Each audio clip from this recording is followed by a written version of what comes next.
Welcome to LNN News. I'm Carolyn Day Pruitt. Here are this week's top stories. The Federal Naming Commission has released the proposed names for 3 of Virginia's military bases. Petersburg leaders host a roundtable on the city's violence problem. Prince George passes its 2023 budget, including the new county tax rates. And the Petersburg Cavaliers' final game delivers their first loss of the season. We'll be back with those stories in a moment. Hey, after 31 years in this community serving with Car Corral, I have now moved to CMA Chevrolet.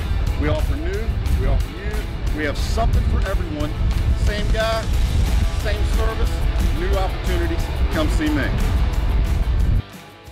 Today's show is brought to you by our friends at the Cloud Factory, who take a customized approach to their customers. They know not everyone is alike, and neither are their needs. So, the Cloud Factory focuses on what's best for you when it comes to CBD, hemp-based products, vape nicotine, glassware, and just about anything, providing alternative routes to a healthier you. Welcome back to the LNN studio. First, let's take a look at national and state news. Just days after the tragic mass shooting in Texas, as the victims' families mourn, some political leaders are turning the tragedy into a push for gun legislation. Quote, "For too long, some in Congress have offered hollow words after shootings while opposing all efforts to save lives," House Speaker Nancy Pelosi said. President Joe Biden also responded by saying, quote, "As a nation, we have to ask, when are we going to stand up to the gun lobby? When in God's name are we going to do what we know needs to be done?" End quote. Both Speaker Pelosi and President Biden offered condolences for those grieving, but focused predominantly on the political issue of the tragedy, pushing for plans that focus primarily on stringent gun control measures, but that offer little in the way of protective measures to aid victims of violent crimes, or increased actions to respond and address violent criminals. The incident brings the ongoing debate about the growing violence in America to the forefront, while many Texas families mourn their loss. According to the Epoch Times, investigators have determined that the 3 Americans found dead on May 6th at the Sandals Emerald Bay Resort in the Bahamas died due to carbon monoxide. Officials have ruled out foul play, but the families of the victims have demanded a second investigation and autopsy amid concerns by investigators that food poisoning or a reported strong odor of insecticides at the resort may have been a factor.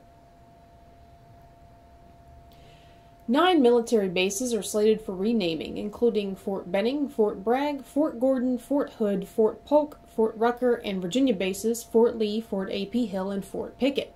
Fort A.P. Hill would be renamed Fort Walker after Dr. Mary Walker, a physician who received the Medal of Honor for her service in the Civil War.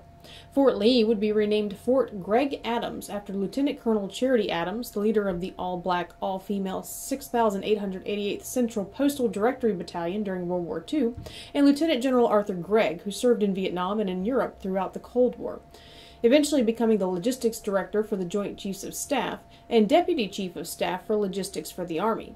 Fort Pickett in Virginia would be renamed Fort Barfoot after Tech Sergeant Van T. Barfoot, who received the Medal of Honor for his actions in World War II and is of Native American descent.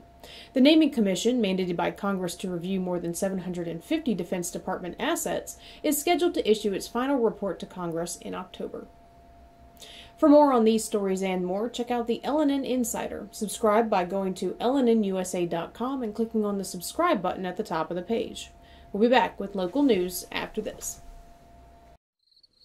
Imagine an HVAC as unnoticeable as the air itself. Sounds pretty good, huh? The new Daikin Fit. Air intelligence. Keep your home comfortable and quiet with the new energy-efficient Daikin Fit system. Right now at Colonial Plumbing, Heating, and Air, we're offering a $1,000 rebate on any new Daikin Fit HVAC system. Colonial Plumbing, Heating, and Air, service that's revolutionary.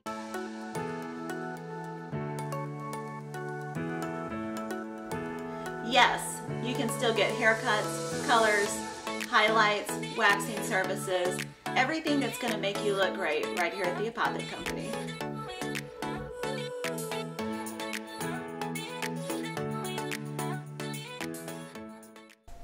Welcome back. Let's turn now to local news. Petersburg leaders invited members of the community to a roundtable discussion of the plague of violence impacting the city. The event was held at the Petersburg Public Library the evening of Monday, May 23rd, where a panel of city leaders, faith leaders, and community members discussed steps the city is taking in hopes of curbing the violence. This is about the ongoing complex issue that we're dealing with here with gun violence in our city.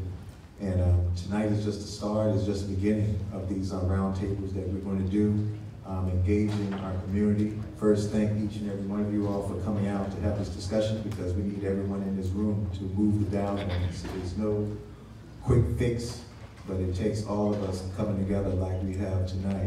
Governor Youngkin was here in this exact room, about 3 weeks ago now, and he had the Secretary of Homeland Security and Public Safety, Bob Moser, here as well, and they were here pledging their long-term commitment to the city of Petersburg, meaning that they're going to do everything that they can do to make sure that we have the resources that we need, because one of the big challenges we have here in the city is the lack thereof resources. So the state police is sharing a lot of new technology with us, along with rotating around different areas of the state police. They come and stay in Richmond and patrol in Petersburg. So I'm going to pass on the chief to go down and list some of the other things that they plan on providing us, like shot spotter, to realize where gunshots is going off, that expensive technology that we couldn't afford. But I get chief to elaborate on that. Thank you, Mayor. In addition to the support that the governor pledged, here in my hand we have a comprehensive support report, a document of all the different resources that will be available to us, some of the initiatives that we'll be partnering with the state police on. Of course, some I can't share because, of course, it's confidential in nature as it relates to some of the crime tactics and initiatives that we'll be doing. But with regards to the shot spotter technology, it's an actual new program, a new shot detection program, and I will elaborate just a little bit on that, because again, it's something that we'll be putting throughout our city. But what it does, and a lot of citizens have asked about it, it allows us a better and quicker response to those random gunshots that you'll hear quite frequently in your area. How that assists the police is it gives us an opportunity to respond directly to that location. Typically right now what we have to do is we have to respond and we have to canvass the area looking for shell cases or those individuals that may have witnessed or heard those gunshots, and then kind of start the investigation from that point. So it gives us a quicker response, a more instantaneous response to the exact location, and it'll help us as we further the investigation. So in addition to those resources and some additional funding that once the state puts out its budget, we look to receive some funding for some technology improvements that we have in our city as it relates to public safety. And in addition, we also have some partnerships going on with our federal agencies as well. Those in the audience were also given the opportunity to ask questions or make suggestions for solutions. You got a history of people being frustrated. And with them being frustrated, that's where it comes in. But if you have more of these meetings, you have a better outcome, and we got to reach out to each other. During the meeting, Police Chief Travis Christian reminded those listening that while violence among the youth of the city is a problem, underage perpetrators made up only a small percentage of those arrested. We keep talking about our young children here in our city. All right? Give you some stats here for a minute. This year we've had 72 aggravated assaults. Aggravated assaults are assaults that's dealing with firearms, knives, things of that nature. 6% were under the age of 18. 6% were under the age of 18. Homicides, we've had 7 so far this year. 14% was under the age of 18. So as we look and we can identify, we quickly want to say that our kids are our problems. Our kids are not real problems in our city. We have some young adults, grown adults that are problems. And until we really look at some of our problems for what they are, I mean, you think about our children and how they grow up. They're following what they see. And if we expect our city to do better and change, as adults, we got to do a little better too. Despite those statistics, the majority of the conversation centered around ways to reach children and teens. Chief Christian did inform the public that the department is working on officer recruitment, but overall the strategies proposed that evening were long-term and would take time to make a difference. The shooting seemed to have slowed down across Petersburg this week, but officials are still concerned about the summer months ahead, when city residents are more likely to be out of their homes. A Colonial Heights man is dead after an early morning motorcycle accident on Saturday, May 21st. Shortly after 2 a.m., Colonial Heights police were called to the scene of the accident at the intersection of Jefferson and Stewart Avenues on the southern end of the city.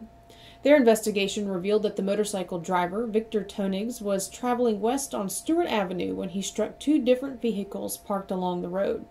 Tonigs, 64, died from the injuries he sustained in that crash. On Tuesday, May 24th, the Prince George Board of Supervisors approved the 2023 county budget. Finance Director Betsy Drury presented the final version of the budget to the board, but explained that it may need tweaking in the future. Assembly does approve the state budget. We may come before you with some amendments. The public school system may as well, if their state revenue projections are higher than what's included in the adopted budget, and they are part of the total all funds budget of $160 million. As part of that budget approval, the supervisors also set the tax rates for the upcoming fiscal year. The Prince George real property tax rate was set at 82 cents, down from 86 cents the previous year. The personal property tax rate dropped to $3.90 from $4.25. The county also eliminated the motor vehicle license fee for the year. We'll be back in a moment. Bopper's Malt Shop, the niftiest place in Petersburg. Ice cream, candy, foot-long hot dogs, burgers, and now introducing the Bopper Blast, a hand-dipped vanilla shake with a blast of candy. Available in over 15 flavors. Bopper's Malt Shop, Old Town Petersburg. BSV keeps it 100. 100% committed to you. You have questions, we have answers. Just give us a call. BSV. We're 100% for you, 100% of the time. Call or visit bsvnet.com today. Hi, I'm Dr. Sandy Elba. And I'm Dr. Adam Elba. We're chiropractors, and we love what we do. We change lives on a regular basis. We go from pain relief all the way to wellness. We work with the cause of the problem, we help solve the problem, and put your life on a whole different path. If you're concerned about your health in any way, or you just want to be healthier all the way around, come see us at Chester Family Chiropractic Center. Welcome back. On Wednesday, May 25th, the Southern Virginia Regional Chamber of Commerce and the City of Petersburg hosted a business appreciation ceremony to celebrate businesses and their hardworking owners in Petersburg. Economic Development Director Brian Moore explained the selection process for this year's award recipients. Basically, there's on the large businesses, it had to be a certain size. And then it was a good discussion amongst the committee about attributes and what we thought was selection, and we had multiple candidates in each of them. And the committee came up with some great choices. How were people nominated, or did the committee itself make the selection? The committee made the nominations. The event was held at Dogwood Trace Golf Course, where 6 organizations and businessmen were honored. Recipients spoke about business in Petersburg and the evening's events. Dave, you've been a staple in Petersburg for some time, and you've obviously proven you've got a commitment to Petersburg.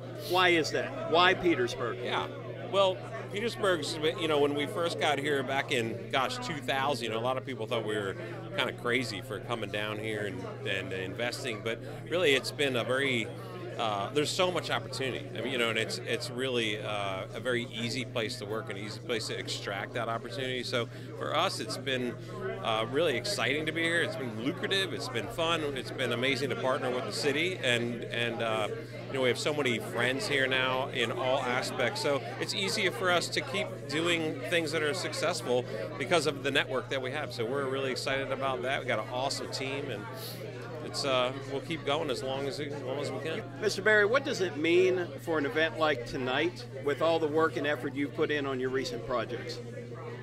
We're so appreciative of the award tonight and so bullish on Petersburg. We're excited about the future of this city. It's a new A+ bond rating.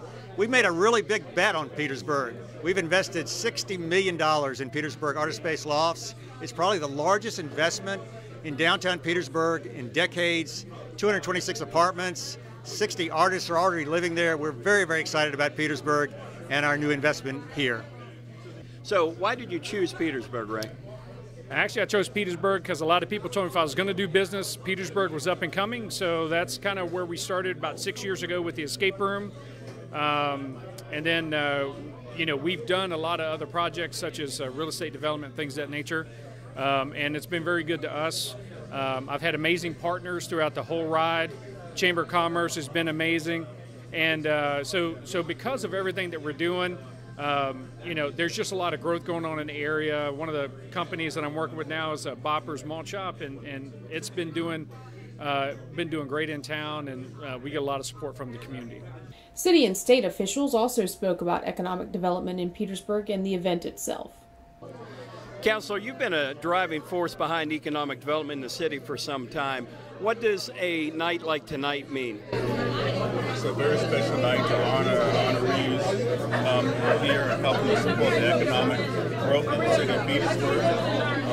It's a special night and a great night for the city so that we can continue to create a better opportunity for our young folks and those who are ready to go into the workforce. And what do you think is the biggest advantage right now for Petersburg in economic development? The biggest advantage is to have people to believe in Petersburg and be supportive of Petersburg so that we can continue. How do you feel about tonight's event and the future of Petersburg?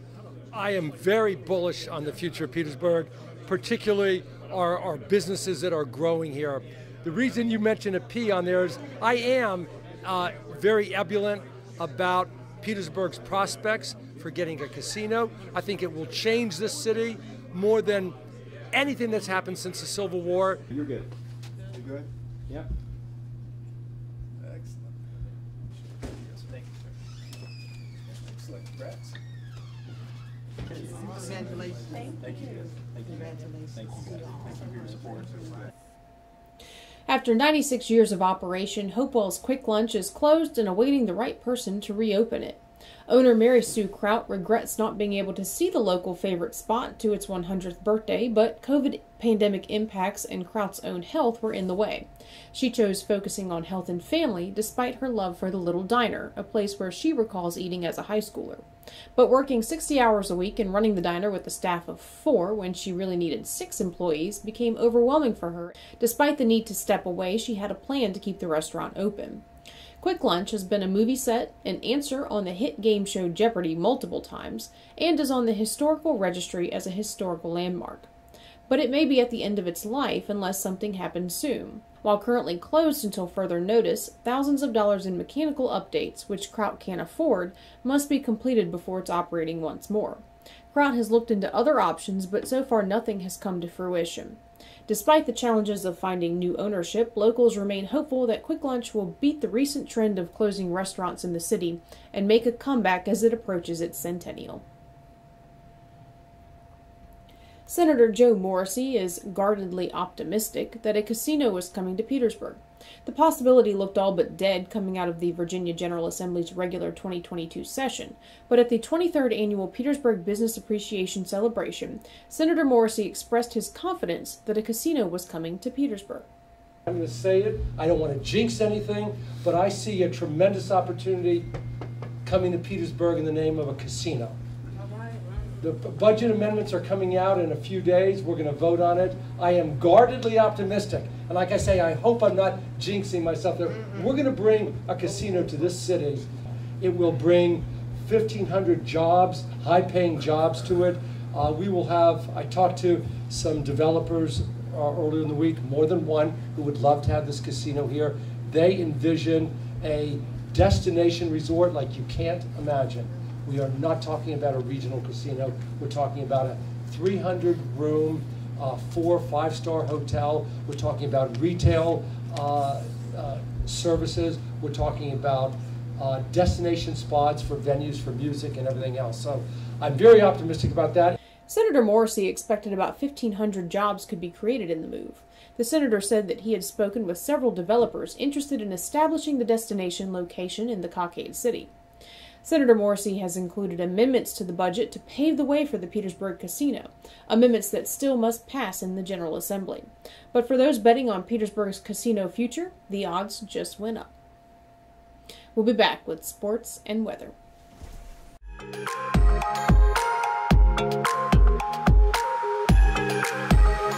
This is my second time going to Escape Old Town. Had a great time in the escape room.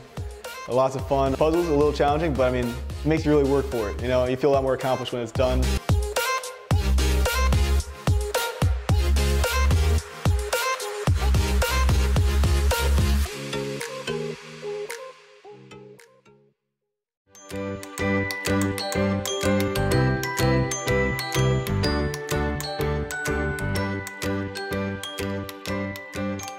Hourglass Realty Group.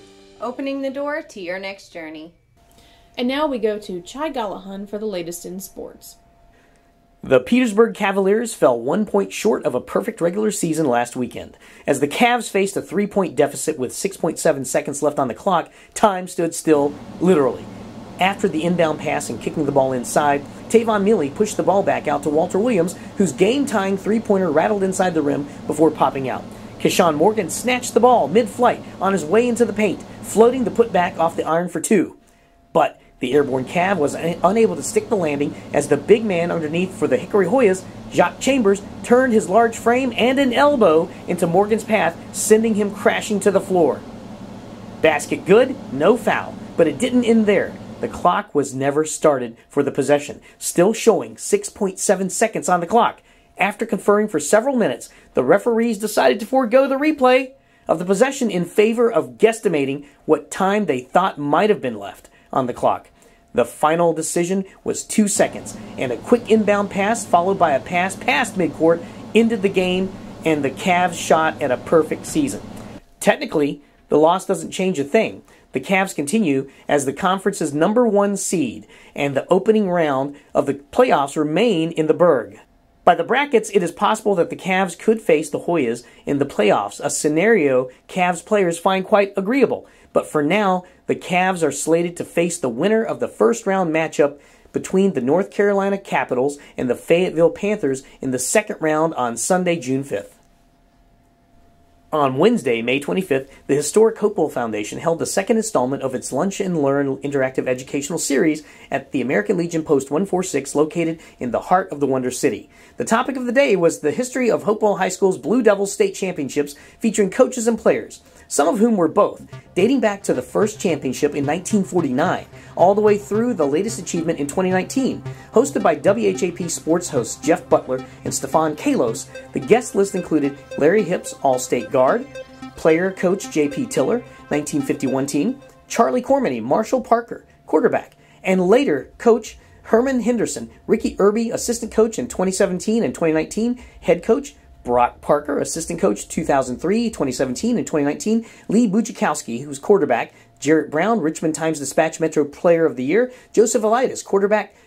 Khalid Red Murdoch, championship game and defensive MVP. The event, attended by former players and cheerleaders as well as lifelong Blue Devils enthusiasts, featured stories and memories regaled by the coaches and players, recalling the dramatic and entertaining accounts of Hopewell High School's glory days and their victories at state championships.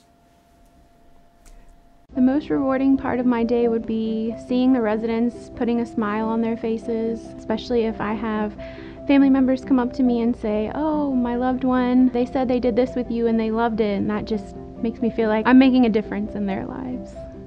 My name is Chrissy Roth. I'm the Memory Care Activities Coordinator at Dunlop House. We definitely make a difference in the lives of our residents, and I would encourage anyone to come to Dunlop House and see what we're all about. Dunlop House, more than a house, it's home. Downtown Thunder is back, the largest bike and cruising event in the region. The hottest bands, the coolest cars, and of course, the baddest bikes around. The most exciting 5 months of the year, May through September. Don't miss out. This year's lineup features The Code, Buckshot, Crunch, Lost in the Shuffle, and 11 to 1. So catch a ride and join us for Thunder. How's the weather looking this weekend? Expect early afternoon thunderstorms to open the weekend on Friday with gusts up to 24 miles per hour, a high of 82 and a low of 63. Saturday is mostly sunny with a high of 81 and a low of 60. A chance of afternoon thunderstorms, however, keeps you on your toes. Sunday and Memorial Day Monday are mostly sunny, with highs in the upper 80s and lows in the mid-60s. The rest of the week unfolds with highs in the low 90s and lows in the upper 60s. Mostly clear skies. So be ready with jackets, hats, and umbrellas over the weekend because it's likely to be stormy, but also with pockets of good weather for outdoor activities and excursions. Back to you, Carolyn Day. That's all for this week's newscast, but we'll see you next Thursday for the latest local headlines. Don't forget to follow us on YouTube, Facebook, and Instagram. Thanks for watching LNN, News by the People, for the People. Hi, I'm Carolyn Day Pruitt. And I'm Chai Gallahan. Major media companies have editorialized reporting and called it news. The free press was never designed to be journalistic interpretation of the facts. LNN USA is committed to reporting facts about issues important to you, but the free press is anything but free. LNN USA exists to serve our fellow citizens. As a locally owned and operated digital news network, we forego the expensive printing presses, costly production plants, and corporate overhead. Your membership dollars are primarily used to pay local reporters to cover local news. Reporters dedicated to investigative news and features that matter. To do that, we need your support. Become a member, and you'll receive the LNN Insider Weekly Email, a 40-page magazine packed full of news and features you won't find anywhere else. Membership also includes full access to LNN News broadcast archives, LNN Insider magazine archives, extended interview clips not aired in the weekly broadcasts, and more. Your membership supports local independent reporting free from corporate and political pressure and agendas. Become an LNN member today by going to LNNusa.com and clicking on the subscribe button at the top of the page.